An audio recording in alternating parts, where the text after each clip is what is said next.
I think do you know what, I'll be honest, I must be a manic depressive, because about 15 minutes after I got my advance from HarperCollins, I was depressed. Yeah, well, you always does it. Oh God! Is that because it's expensive at all? I was in the Argos catalogue already.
I didn't work in a chippy, but we've had a very the only job that you haven't had. Probably it is actually. You think about it, I've been a bin man, I've been a bouncer, I've been oh God, what was it? I sold underpants in the Caribbean, I've worked in bars, I've countless jobs, ridiculous. I was a copper for like 10 years, like Paul, I was a copper for 10 years, which was my civil servant moment, where you had that point where you just went, you know what, I better get a proper job. And, I think that was, I'd just come home from the Med, I'd been working in the Med on a cruise ship, and I come home and thought, I've got to get a job, because me then fiancée was like, stop me. Start paying the mortgage. So I settled down, I became a copper for like 10 years. But like you, I did no writing whatsoever. Up until I started writing, it's 3 years, maybe 2 years ago for me, I did no writing whatsoever. I got a U in my English O level at school.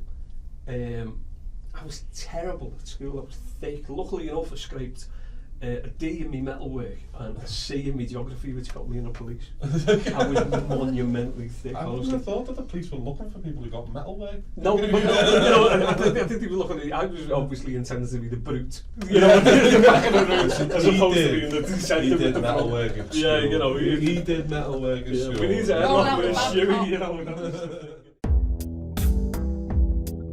10 years in total that I've been writing seriously, but I wrote little bits as a kid.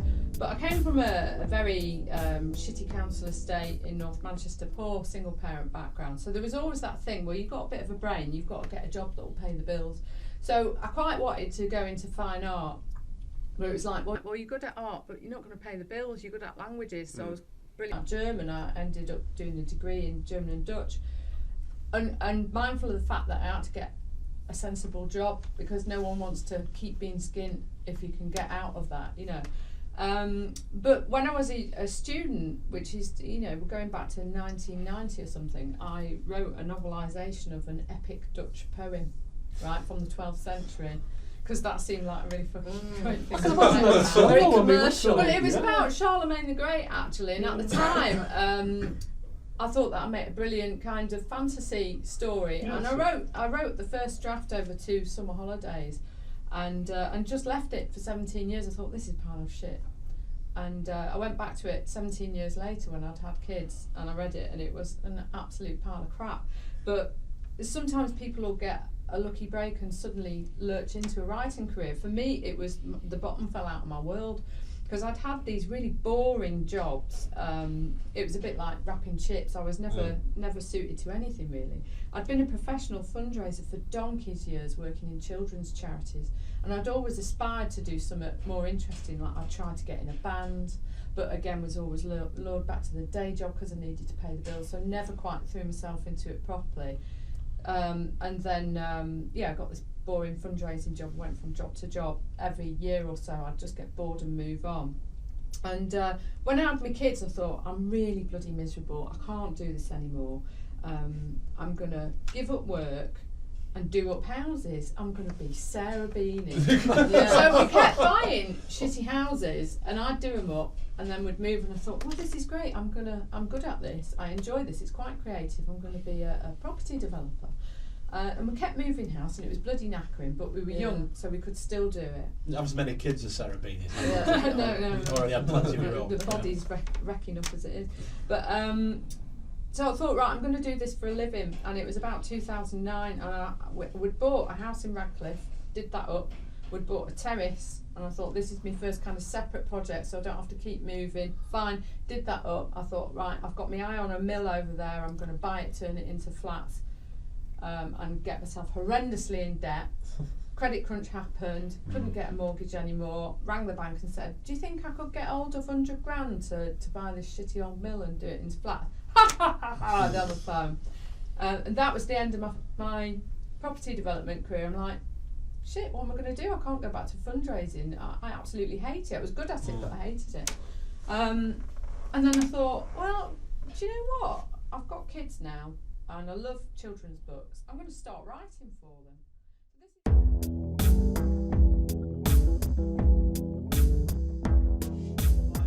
I did write through school. It was the only thing I was really interested in at school. I was useless at maths and science. I was interested in history and English.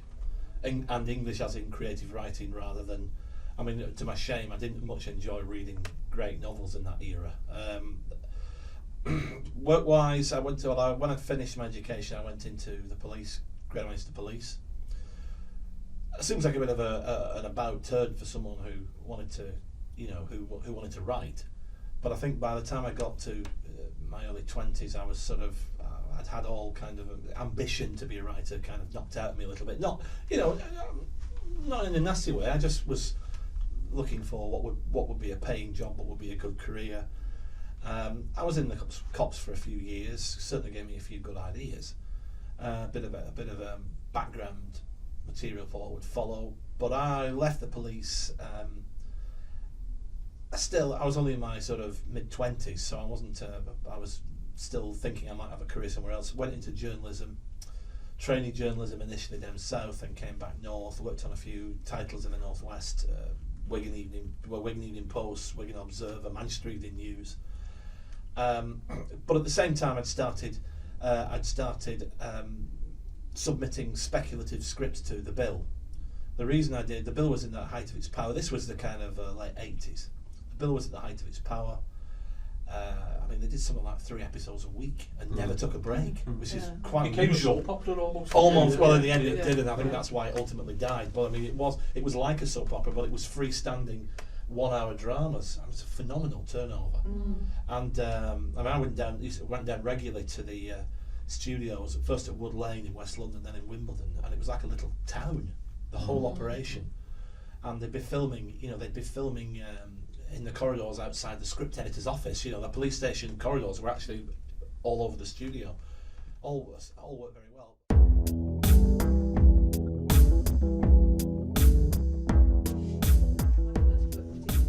I took a long time to write it. It didn't occur to me that you could write books really quickly. Any biographies I'd ever seen, people always took a long time. How did you get into writing them? Where did that start for you? Well, I started writing my first novel when I was 10. And I It's a long process of development. Where are we now? Just put the finishing touches to it. No, and hilariously, because the other thing is as well, like the other writer's poison is that however happy you are with what you're doing, there's always somebody else who's done something better. So I remember I started. When I was about 8. I mean, that's the point at which you start functioning as an adult and thinking as an adult. And I thought, I loved reading so much. I thought I want to be a writer, when I grow up. So then it's like, well, I'll start now.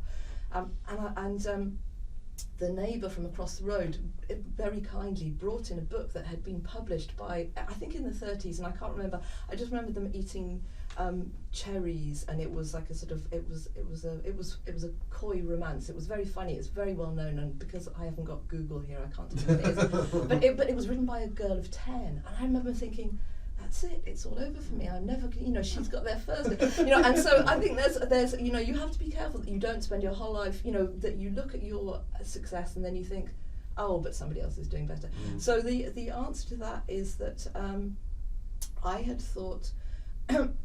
You talked about how, are there people who just become writers? And I think, very few. And I had thought, well, what I'm going to do is live an interesting life and then start writing when I'm 30 and travel the world. And I had my daughter, and then that kind of, you have to find work. I had my daughter when I was quite young. You have to find work, you have to maybe put your dreams on hold. And then when I was 29, I thought, like, really, am I going to do this? Will I try and do this? So I started writing my first book. I had travelled with my daughter. I had had a good life. And that was just something, that was the crunch, am I going to do it? And because I was working full time, because I was looking after my daughter, it really did take me a long time.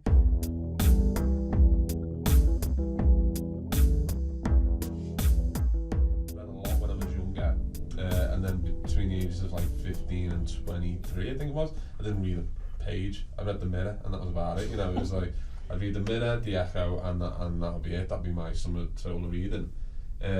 But then it was like, someone gave me, I think it was Mark Billingham's first book, and I picked that up and I started reading it.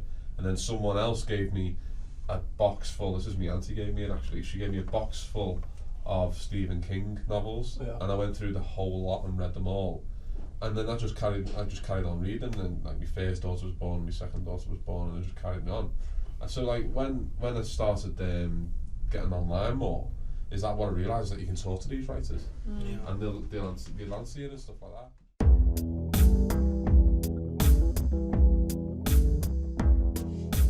I started doing stand up, and I did a bit of acting, and I was in a film, and was a little bit of telly. I wrote a script that nearly got picked up by the BBC. That thing that you were saying, where That nearly, yeah. You come so close, and you feel like it's took out of your hands.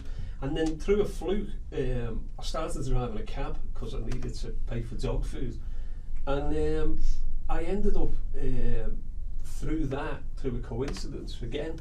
Coincidence was everything just lining up. I ended up writing a column for a magazine. That, if I'd not got that job, God knows what I'd be doing now. I'd probably be back selling cards. What was the column about? It was about, what happened was, I was driving a cab one night, and because I was scratching around looking for something to do, I'd try anything. Literally, I would try anything. And this night I got this job in Liverpool. It was quite late, it was about 12 o'clock or something like that, and I was still doing stand-up then. I was getting I was on the verge of going full-time at stand-up, and I was enjoying it. And I got this job in Liverpool, and a lady got in the cab called Angie Salmons, who edited a magazine called Liverpool and Manchester Confidential. And she said, I said, oh, you're out late, it's kind of about 12, middle of the week. And she said, oh, I've been at awards dinner in Manchester. Now, the awards dinner, a friend of mine was up for an award at that dinner. Right. And I knew the name of the awards, Yeah, I knew, yeah. who'd won it and stuff like that, because we've been corresponding on Twitter, on text all night. And she said, how do you know about that? Yeah. This, like, this hairy ass cab driver, like, Yeah. why do you know about that? And I went on my mates up for an award. I said, what were you doing there? And she said, oh, I had this in a magazine. So I just said, oh, I do a bit of writing. No idea whatsoever. And she said, oh, what do you write about? And I just said, oh, what happens in the cab? It was just pure bullshit, basically. Yeah, bullshit, right, yeah, so you just like, yeah. And she said, well, send me some stuff tomorrow. If she'd had a hairdressing salon, for example, you might be like, well, I'm I'm very handy with I the swear scissors. to God, I probably would You would be I a round swear to table God, I with probably different... would. Exactly. I'll be Yeah. sitting here now with highlights. Specialises in Yeah. blacks have Yeah. attacked me Yeah. hair stuff. We'd But- and that all was be all it wondering was. why you were here.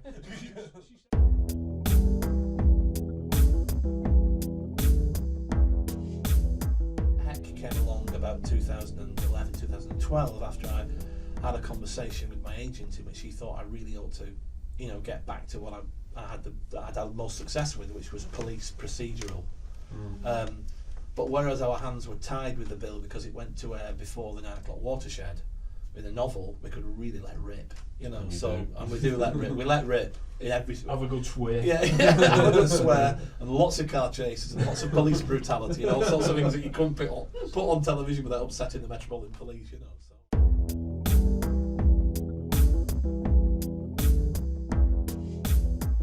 I was in a conversation with a writer called Charlie Williams. Yes, I know. Yeah. He did like a series of novels, like very lad lit type of novels, brilliant stuff, like Royston Blake, I think they were. And he was a really nice guy, and he was one of the first people I told that I was going to review it and things like that. And we got into a conversation. It was a jokey thing, and it was something about I said something about vampires, and they never have like just normal names. I said, you never hear about Jeff the uninspired vampire, you know, just sits around and does nothing. They're all like, you know, proper ones. And he went, you got to write that. So I sat there for a bit and I thought, do you know what, I might try that. And I wrote this 600-word short story about this uninspired vampire who just like was like, you know, I really want to go out and you know, bite people on the neck and things like that, but I can't really be arsed. Yeah. And it was about him like sitting there and going like, it was like, it's basically was this guy just sitting there just like watching ITV2 going, Jeremy Kyle will be on now, and then there's Maury Povich is on the hour, you know, and all that type of thing. And I said to him, and he went, first off, you fucking idiot, what have you done that for? You know? Like, I didn't really mean it. You know? Second of all, like, you know, what other stuff have you done? Because like, you know, like, it'd be interesting, because I thought this was quite good, and I went, literally the first thing I've written, and he was like, oh, you got to go on now. And I just started writing a few more short stories. I got published on it's no longer with us, but it was an online like magazine type of thing, which was called Thrillers, Killers and Chillers. That was Colberry's thing. Colberry and Mac Hilton, yeah. They did that. And I got a story put on there, and that was a very different thing.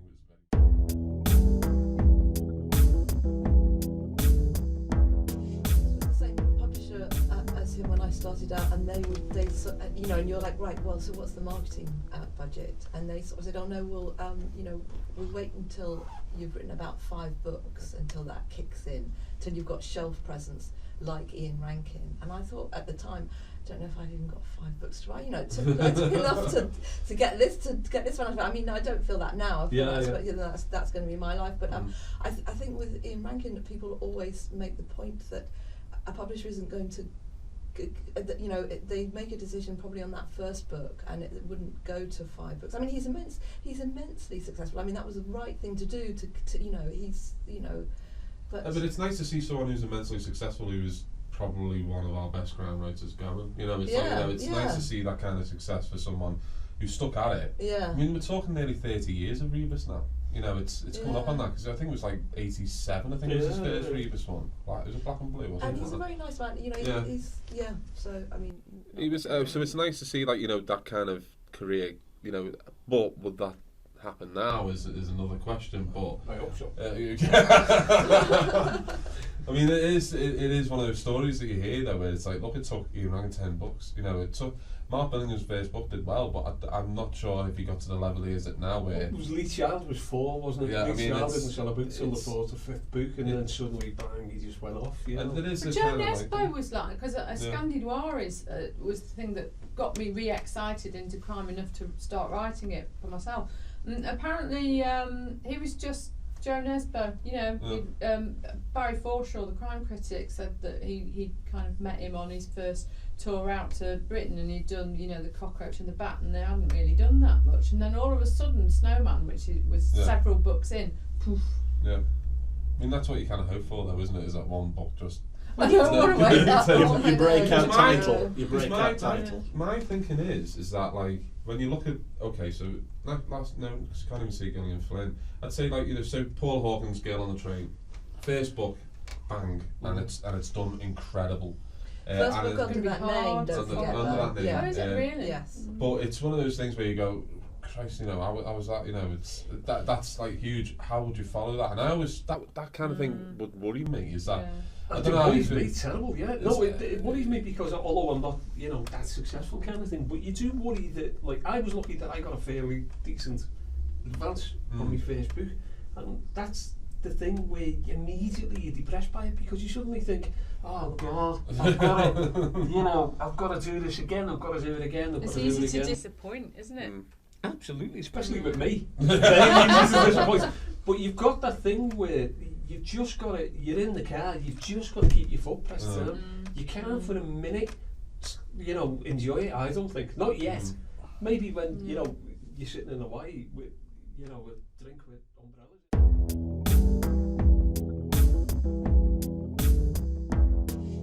You get this kind of bravado response, you know, well, I write for me, not for other people. Well, you can actually write. I still think you can write for yourself and write something that's saleable as well. You know. I think there's two parts to that, isn't there? There's one is like, don't try and write what somebody else is writing because you think that's what will sell. That's the part where you need to be true to yourself. But also, ultimately, you're writing for the reader, and it doesn't matter. You know, you shouldn't be worrying too much about volume of sales, but you should want to and you should know that not everyone is going to love your book, but you should be wanting to entertain somebody, you know, or scare them or thrill them or whatever it is. For me, it's entertainment is at the heart of it, and there's you could say that's a broad umbrella. So I think that there's something right about being true to yourself and writing from your heart, in the sense that if comedy is your stuff, then don't try and think, oh wow, I need to write, you know, this kind of slasher type stuff, because there are writers out there, and I was one of them when I did my children's series under a pseudonym, that are paid to write a particular thing, and that is the basis of their contract, that you are a paid pen. And there's nothing wrong with, you know, lots of ghostwriters and quite a lot of money doing that. I also think, you know, but that's fine. We have this thing where, not so much us, to be honest with you, because we're all mainstream writers to some extent, and what we're doing is, but I often think where people have a go with Dan Brown and, you know, 50 Shades, the old James, people have a go with them. Now, they're not my cup of tea. They're not what, you know, I'm not really into Dan Brown. I've read a couple of his books, and, you know, but I couldn't criticise the guy because people enjoy them. That's the thing. People go away and sit on a beach or sit in a thing, and all right, they might enjoy something a little bit more highbrow or something like that, but it doesn't matter. No, everyone wants to read. I don't think it's even a highbrow.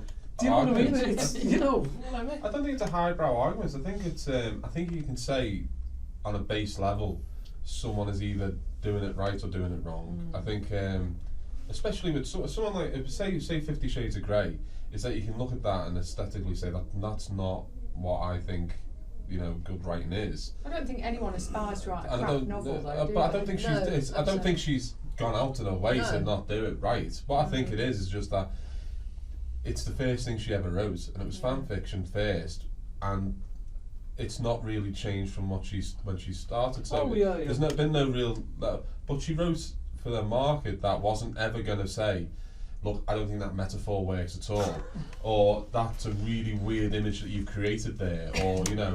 I think as well it was a triumph for marketing and timing, wasn't it? Because it was all about it was brilliant timing, excellent marketing. Were all off, it was an excellent marketing plan. It was brilliant. I know people who love those books. Yeah. So it's not as if, you know. So I think that's the point. That people. There's something for everyone. Yeah, really, it's exactly. It's entertainment. So just read the books that you like. Yeah. Write the books that you can write, and then somewhere everyone will find each other, because there's hopefully. Yeah.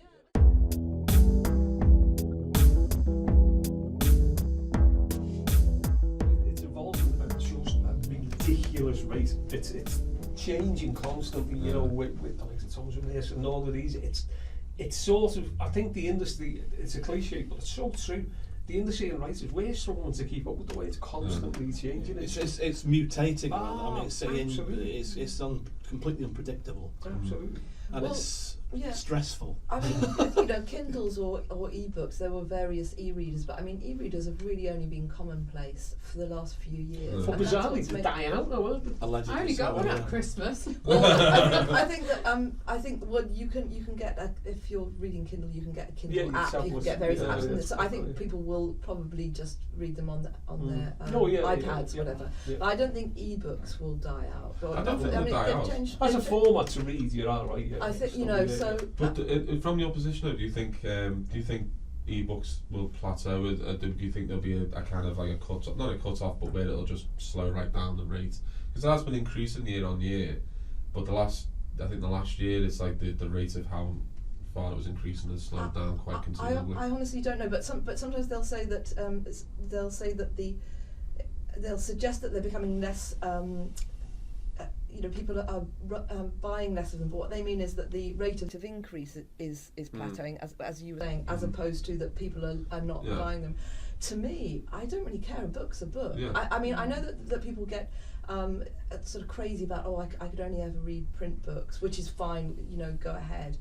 I don't care about the packaging. No, otherwise, why not just buy a notebook?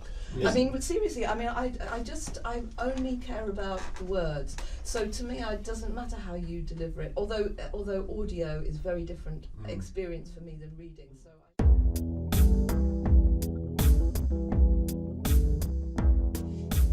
I played like devil's advocate here, but it's called the publishing industry. And that's what it is. You're there to make money. You're there. That's what we're there for. Now, whether or not artistically, whether or not artistically or individually, I we feel had this like conversation with my agent and said, well, it's just a commodity, isn't it? And he's like, no, it's not just a commodity. If people wanted to make lots of money really quickly, they'd sell crisps. They would make a market crisp because lots more people enjoy crisps a hell of a lot more than literature. So it's so much more than just about making money. I had a cousin who once was marooned in London one day, and he couldn't afford the train fare home. So what he did was he went to some kind of second-hand bits and pieces shop on Tottenham Court Road and bought a box of light bulbs and then sold them all around Piccadilly Circus. Wow. For a bit more than he bought, and he could afford a train ticket home that evening. That's a bad idea. That's a family. A family legend. But I guess if you were completely sort of cold and just wanted to make a profit, We'd just be an entrepreneur. and if you were really hard faced, you could do something. I like think that. individually, I think if you talk to the industry on an individual level, when you go to, if you talk to my editor, brilliant, and if you talk to him, he's in it for the, for the best book he can put out. Yeah. But when he goes to a management meeting, I mean, I was in New York last year, where you go to HarperCollins Towers, and you suddenly realise that art hasn't bought that. No. Do you know what I mean? We're part of an industry, and all you can try and do, all you can try and do, is try to be as, I'm going to say, it sounds really trite and horrible, I'm going to say this, but you can only just try to be as true to yourself as sort of.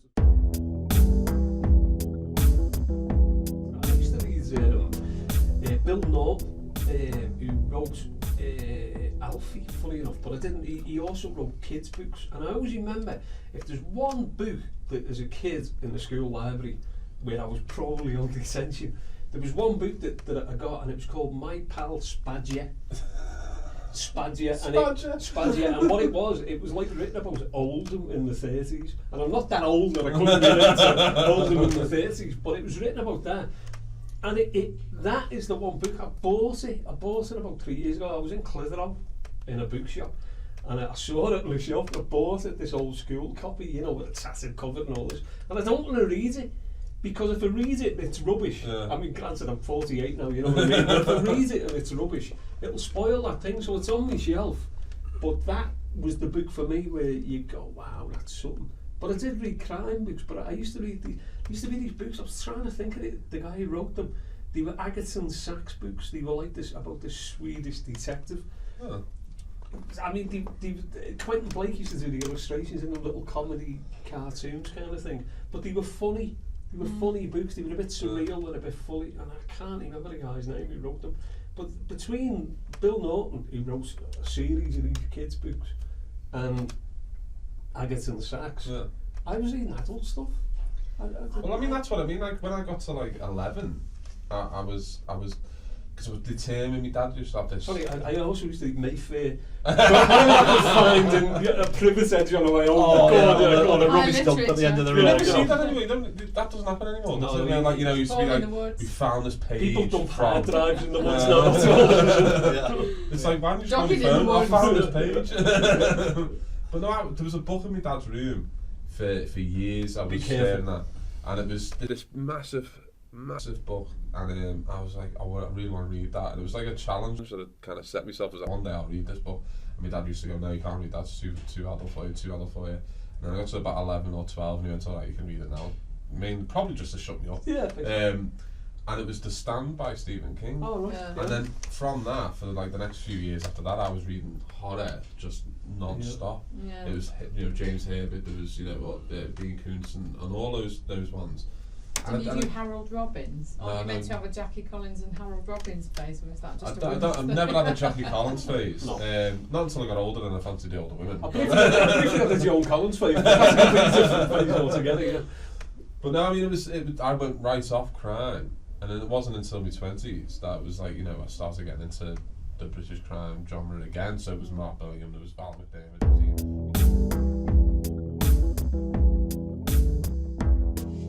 Pricing, not a thing.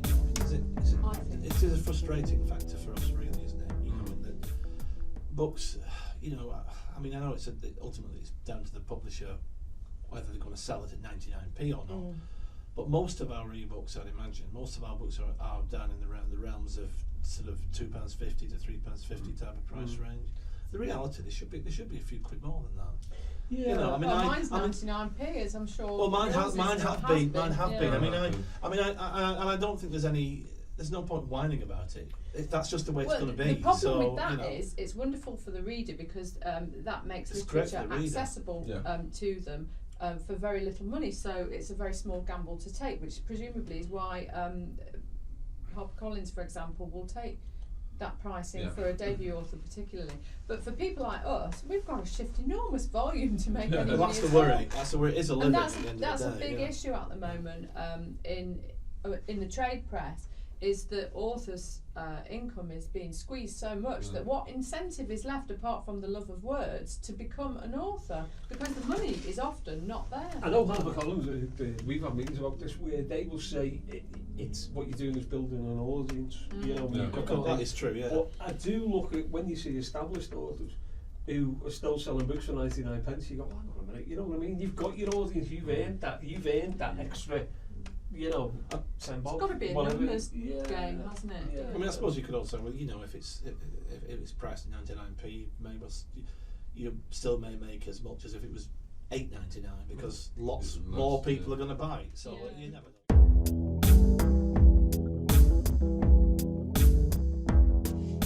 Last time I checked, there were 3 million ebooks on Amazon, and you know that a large percentage of those are going to be self-published. There are some nuggets in there, like, aren't there? I You know, put- there are exactly, is occasionally, that some of wow, the some of the best books I read when I first started reviewing were self-published books. It's You know, they made- were brilliant, but it's- they just didn't fit into a certain. It's made me careful with when I buy a book off Amazon now.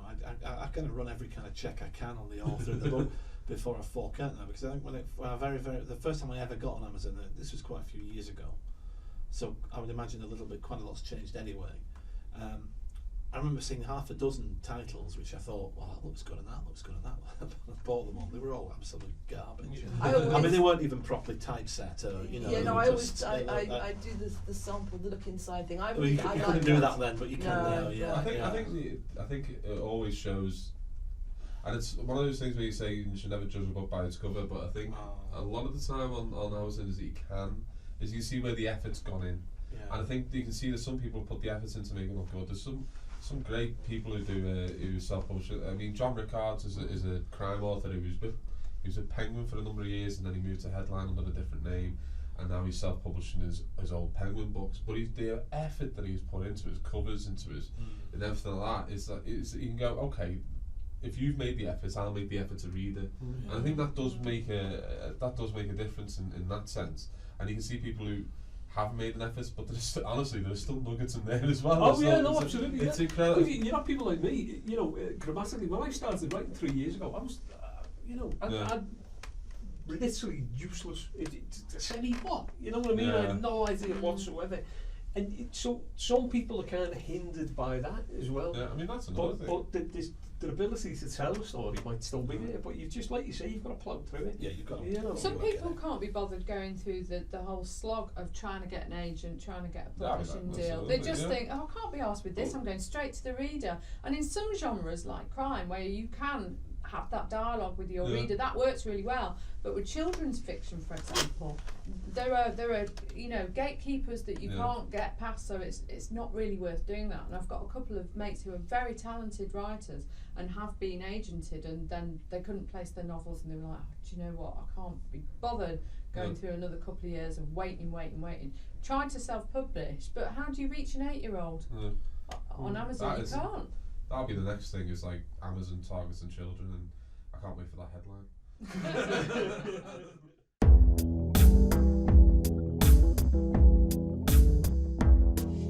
can place an approach to an agency or something and say, well, actually, I sold 15,000 copies of my own book that I self-published.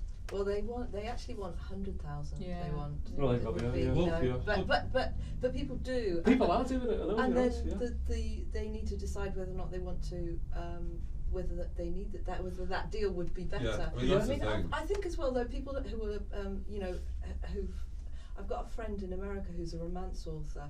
It's made such a difference, particularly to romance authors who perhaps were writing for Harlequin. It is in the US. It's Mills and Boon here. 4% royalties. So they might have sold. A friend of mine had sold 3 million books through that, but they're not getting huge royalties. But they can write, and they can, they write really well, and so why not just get your blacklist back, make your own money, and get 70% royalties. Yeah. And so then, so there are people who are looking for deals and can get them, and then there are others who. So I think it's different on a case by case basis. So there are some superstars over there in the US who you would think, why would you ever take a deal? And if somebody can take all that work away from you and you're not having to do the marketing, then you would. Arguably, we all have to do some to a greater or lesser extent. I think the more successful you become, the less marketing you've got to do, isn't it? At least you're able to be close, everyone's there. You just want to Yeah. wake up one day and be like, oh my goodness, I'm really successful. I had no idea.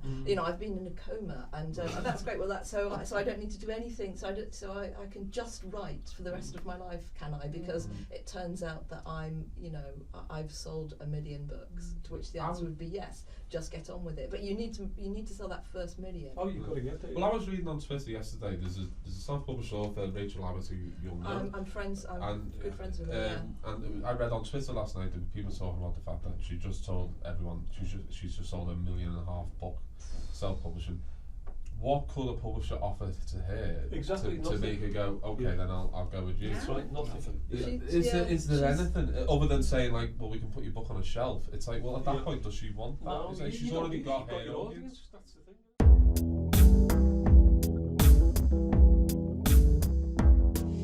I always think about when it comes to pricing, is that if you're paying 99 pence for something, does the reader value it? Is that the thing? There was that statistic not long ago, wasn't it, where only a certain percentage of books, I should have made notes of this, only a certain percentage of books actually get finished on an e-reader, as opposed to people who claim that they'll work the way through a book to be paid £6 for. Also, do they read it? Because I know people who, when e-readers first came out, loads and loads and loads of e-books were really cheap, and they bought masses of them. I mean, that is. They just sit on their reader and never get around to reading them. I buy more than I will read. I've got loads on my Kindle. I've not read. Yeah. I mean, there is an issue with stockpiling where it's 99p today. I'll buy that and then never read it. But I think there is still enough people who are reading it for us to know that we're still building an audience. I mean, you should know that anyway, because with the Heck novels, the first one sold a ridiculous amount. Yeah, it's all. And it kind of did keep going on, didn't it? I mean, there was people who kept coming back to it. It is interesting though with you is that like you did a lot more in ebook than you did paperback, and I think that was the first couple of books. It's twisted around slightly a little bit now, but it's. But I think Avon are digital kings, aren't they? Yeah, I mean, they're dominating. For sure, I'm not complaining. I'm not complaining. I mean, we sold a lot of books. So that's obviously people are enjoying your book and they're getting the confident that it's worth the investment. I mean, that's the thing, isn't it? It's worth kind of nice feeling if you're the author, isn't it? I think if I talk about my experience as a reader, I'm just buying. I didn't have the money to spend on a £9 book, so I'm reading so much more now. It's actually completely changed my reading habits. Yeah. I buy lots more books than I will ever read. So I mean, fine, but at least rather than buying them secondhand, at least the author is getting some money, even if they don't get the satisfaction of knowing that I'm reading it. But I can, if I don't like it, I abandon it. Doesn't matter. My price point, I probably won't go above £5, and I'd rather pay something that's around £2 or £3. But you know, I buy and read a lot more books than I did 5 or 10 years ago, just because I can afford them now. And I think that I can't be the only one. I mean, I think of myself as being a voracious reader, but the truth is that I just couldn't afford to buy that many books for a long time.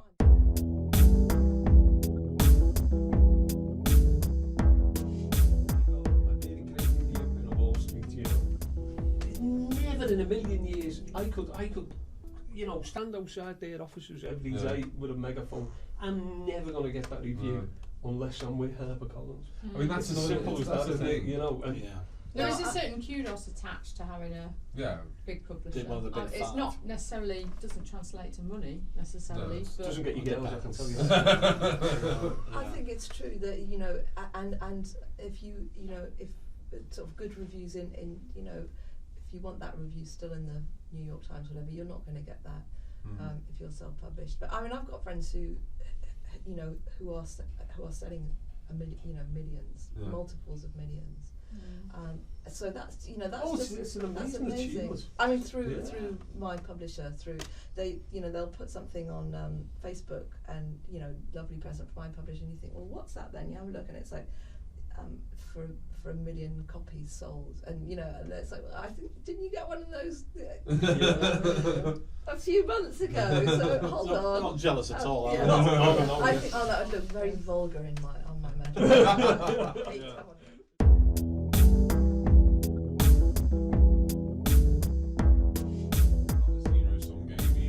Is that just because 100 million people bought 50 Shades of Grey trilogy, it doesn't mean that those people have bought that one and they were all of a sudden they were going to buy someone else's. Is that they were going to, instead of spending their money on that, they should have been spending it somewhere else. They wouldn't have done that, because that was just the way that worked out, was that it became word of mouth, you know, and it became a hit off that. There's also the other That's thing, the thing, which is a byproduct for everyone, which this is it drives me up the wall when I hear authors complaining about like Dan Brown or E.L. James and all of this, is that there are people who wouldn't buy books who will buy books now. There's no getting away from the fact that it's like what J.K. Rowling did with Harry Potter. She's just millions of kids to writing. It's reading and writing probably. And so even if people don't like, oh God, you know, you buy that crap. At the end of the day, those people will say, actually, I quite enjoyed that. I haven't read a book like you. I've not read a book for 10 years, whatever. Exactly. And I'll go Exactly. I on think and on. people, you know, you read something, you read a couple of books, and you just think, well, I don't know, that's not doing it for me. And then you read something and you just think, wow, this is great. Whatever it is, if it's 50 Shades or if it's something else, if it's Stephen King, and then you go on and you rediscover your love, because we are competing. And you know, I think we're competing against films and you know and games, and I haven't. You know, that's not an original point. That's something that's a point they make at Amazon actually. Is that, you know, there's not. I don't think books are in competition with each other, but we are in competition with other forms of. You know, why wouldn't you sit down and watch Kevin Spacey, you know, on Netflix and watch 30 hours of amazing, absorbing TV? That's what you know. People have to choose. Well, a box set is like a modern book. Remember years ago, you get a book and you read is. it over a week. It's like a Dickens, isn't it? It's like become a box set. Yeah. Well, I have to say, a lot of my influences come from film and telly. So you know, like Breaking Bad, The Wire, loads of really amazing films. And I think if it hadn't been for those, in tandem with the Scandi Noir becoming so big, I'm not sure that I would necessarily have got back into crime fiction in such a big way. Maybe I would. I don't know. It's so strong. Crime fiction is usually one of the top borrowed genres in libraries and things like that. It's, you know, it is one genre that seems to have sustained. I mean, it has a lot of. I mean, this is something that Tony and I disagree over, is what your book is classed as. Yeah. You know, is what genre it Well, is. you said it was crap, and I'm saying it. Life's marvellous. It was shit. But it is like, you know, it is a very large, encompassing genre as crime. Yeah. And you have your various offshoots. But I think it's psychological lazy though. thriller, I place think, to I'm not saying that you're lazy because you're not, but what I mean is, I You are think, now, well, aren't I you? can't. No, I think that it's, sometimes it's lazy by publishers to just say, I'll just chuck it in my crime fiction. And it's not, you know, it's not like some books, I'm not talking necessarily about mine, although I still see mine as a thriller. But I would say thrillers are That's still the- crime. That's because that's- they yeah. made, when I was a Yeah. kid and you go to the library, and Paula probably, although it was Latin when you were going, but when you go to the library, Yeah, on tablets. Scribed on like the tablets. fella Yeah. with a chisel in the corner. There was you'd have a thing where, now you go to a library now, and it's crime. Yeah. You see crime, don't you? It's Yeah. crime. Crime You walk down the literally aisles, crime, crime. yeah. When you used to go to the library when I was a kid, you'd have thriller, you'd have Yeah. historical, they would, Yeah. you know, there would be sub-genres. Now, whether or not that's because they had more staff then, or whether or not, you know, publishers maybe had more staff and more time, but now they just sort of go, crime, romance, and it's too lazy. Oversimplified. Yeah. Yeah. It's But dumbed also- down marketing. But also people find them in different ways, so they might find them because they're at the top of the chart. So Yeah. they think, oh, okay, that's popular, let's see, you know, so Yeah. that's one way, and then obviously that's going to be a mix.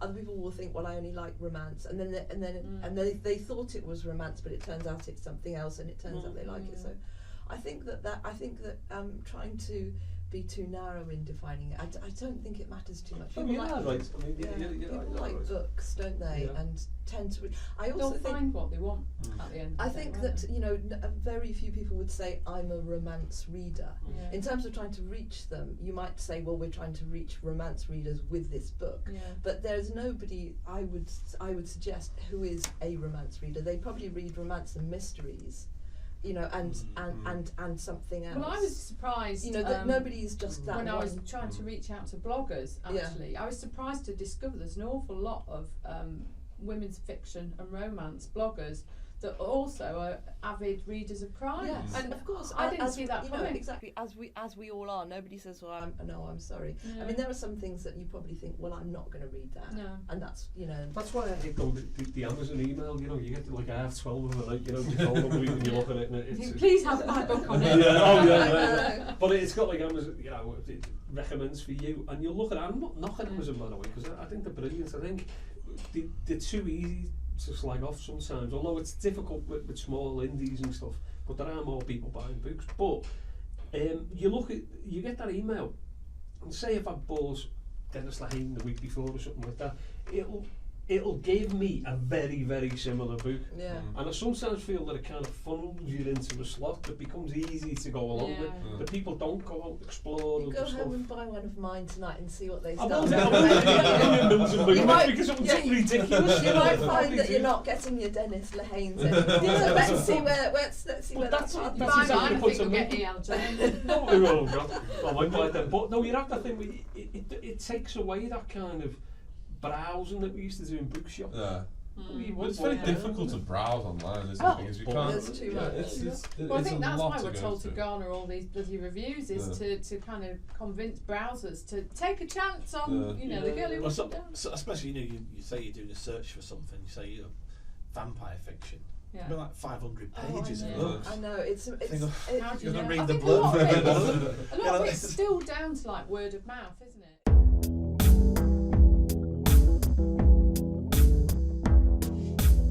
The more of that you have, it can only make you a better writer. Can't it? Yeah. It just gives you the greater kind of, you know, my dad worked in Ford for like 25 years, and good luck to him, you know, he's working on production line, there's things coming past him and all that kind of stuff every day.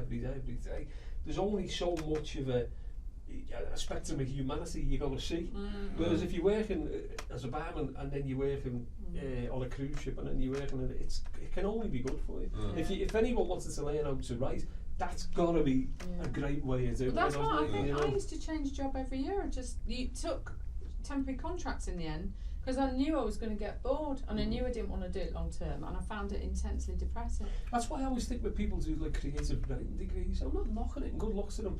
If it works for them, it works for them. So it's not a snobbish kind of thing, but you'll talk to people, you might do a writers group talk or something like that, and someone will tell you that I'm doing a degree in creative writing, and they're like 19, and you think, what have you got to say? do you know? I mean, you don't want to say it because they're probably brilliant writers. You know, so good. Yeah, but technically brilliant. Technically, exactly. It might be technically good, but life experience. Just come on, get a job. Yeah, just for less than 3 hours. Sold cars once. I went to a place. They were made up because they had someone called Schumacher who comes to work at a car. That was the only reason they took me on. It wasn't my CV. They just, Schumacher, yeah. And I turned up in the morning. I digress. I turned up in the morning and the guy went, right, there's the phone book. Start on. Oh no, you were supposed to ring people. Cold. Oh no. And I said, do you know what? I haven't got my glasses with me. I'll just get in the car. And then went just home. went. Never saw me again. About 2 months later, they rang me up and said, can we have the tie back? Oh, they didn't. You know, we do get paid to basically look at a blank page and just fill brilliant. it. The best job in the world. But Best job I've ever had. There's also the flip side to that is we get paid to make stuff up, and that's literally, if we can't make it up, we don't get paid.